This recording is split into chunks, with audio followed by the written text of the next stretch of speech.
Hello, good evening. നമ്മൾ ചെറുപയർ നമ്മൾ രാവിലെ വൈകിട്ടാണ് നമ്മൾ ഉണ്ടാക്കുന്നതെങ്കിൽ രാവിലെ നമ്മളൊന്ന് വെള്ളത്തിൽ കുതിർത്ത് വെച്ചതിന് ശേഷം നമ്മൾ വൈകിട്ടെടുത്ത് ഒന്ന് ചട്ടിയിലേക്ക് കടുക് വറുത്തതിന് ശേഷം നമ്മളിതിട്ട് ആവശ്യത്തിനുള്ള വെള്ളവും ഒഴിച്ച് ഇത്തിരി ഉപ്പും കൂടി ഇട്ട് നമ്മൾ ഇത്തിരി മഞ്ഞൾപ്പൊടി ഇട്ട് നമ്മൾ വേവിച്ച് എടുക്കുക.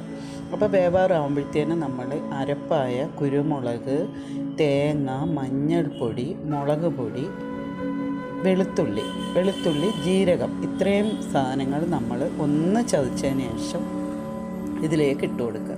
നമുക്ക് വൈകുന്നേരങ്ങളിലൊക്കെ കഞ്ഞി കുടിക്കുന്നില്ലെങ്കിൽ പോലും നമുക്ക് ഹൈ പ്രോട്ടീനാണിത്.